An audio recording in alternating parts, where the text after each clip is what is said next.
Matter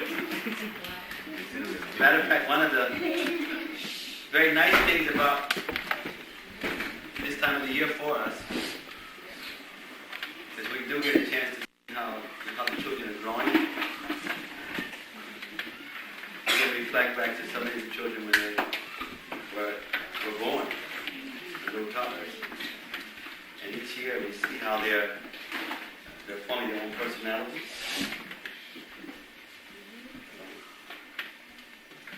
We see each year, and I'm sure the parents can see that better than anyone.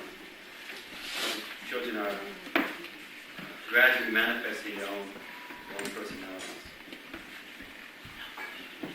So I was just thinking that some of them were performing, and I was reflecting on their ages. And then I was trying to project 3 years, 5 years, 10 years, 15 years or so in the future. And hope to be around older than they are now, and 10 years older. I hope we're all around to see how they flourish and how their personalities unfold. And hopefully how they unfold based on how much we have helped them.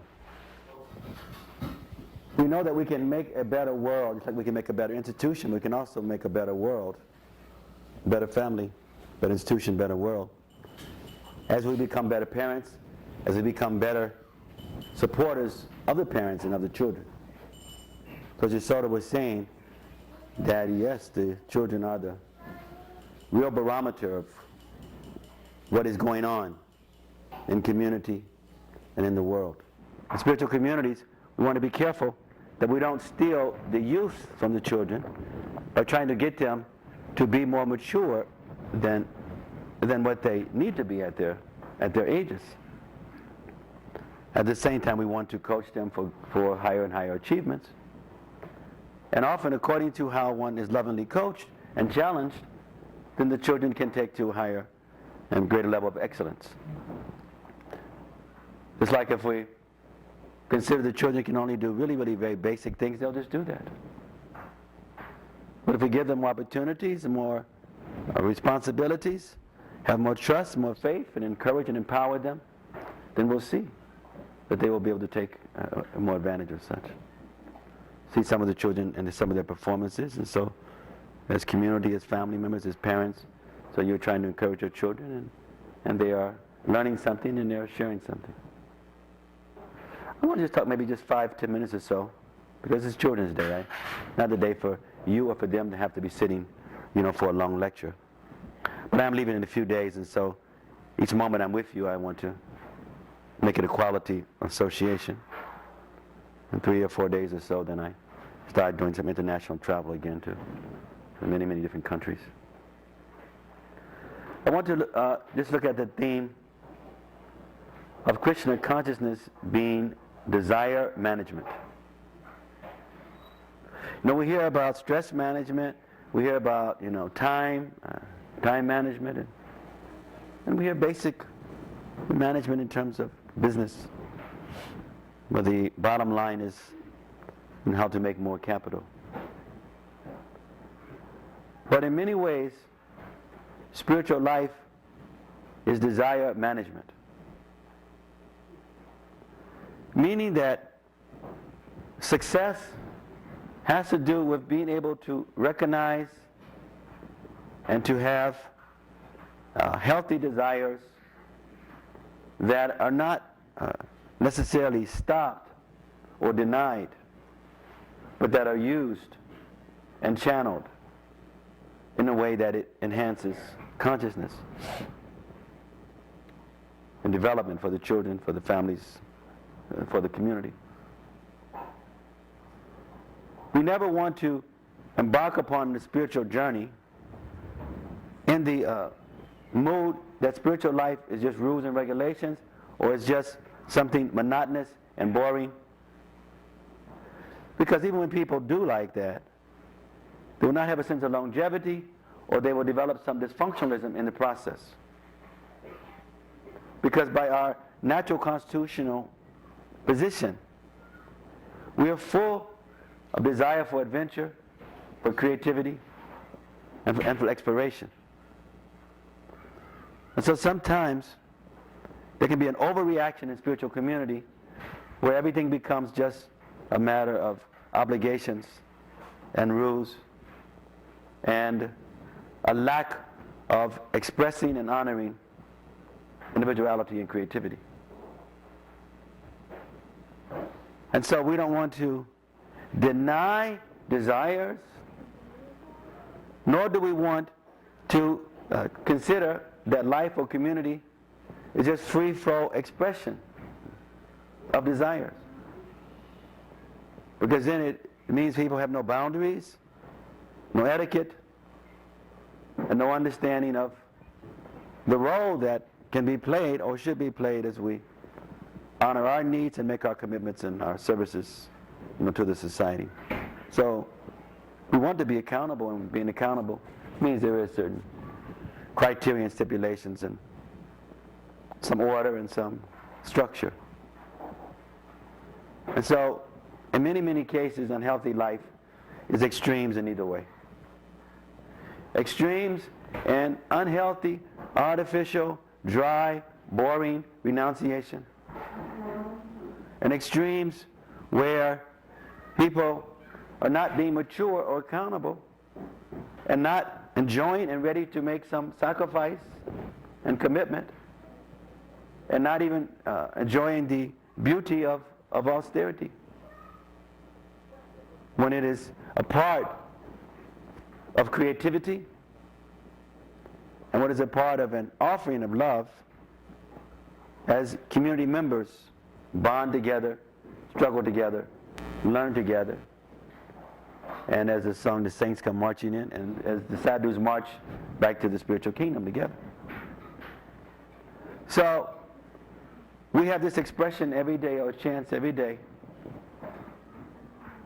to say yes to looking at what our desires are and trying to see how to align those desires more and more with that will bring about the greatest good for the greatest number of people, that will be in accord to the plan of the Lord of Krishna.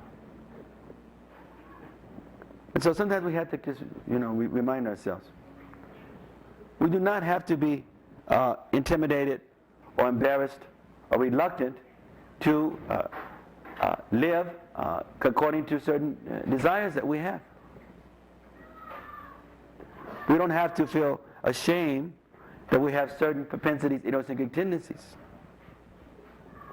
If those tendencies and propensities don't somehow help to add to healthy community of love, then there is some problem. But within the society of love and association, and the Sangha, there is so much room. And so when we have these chances to be together during this time of the year, where children are doing some little musical offering, it reminds me, one, of how they're growing from year to year. It makes me more prayerful about their futures. Makes me more appreciative of the parents and what you all do in trying to raise your children. It makes me happy and also afraid of praying and hoping that we can offer the best of support as possible, so that the children will have a distinct life, distinct character, distinct desires that they are happy with for what they're doing, and that it remains within the parameters of a spiritual lifestyle.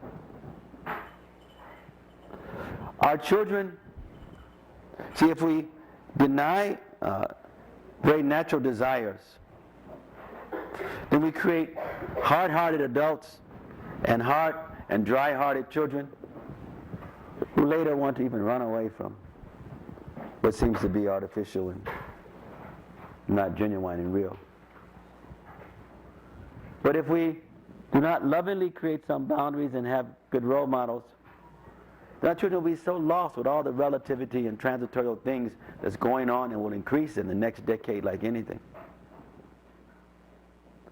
Even though they may pursue some career, there'll be another person who has a career and who is on medication due to depression, or who is going to a job, hating a job and hating themselves. But if we can give them this constant understanding of higher knowledge is something that is relevant to today, and it allows them to cope in the world while they're in the world but not fully of this world, then we've done something very special. But if we have, and last point, if we have an environment where the community members are being watchful and protective, then we don't have to do what people are doing all over in the West now, is that they're instilling their kids with so much fear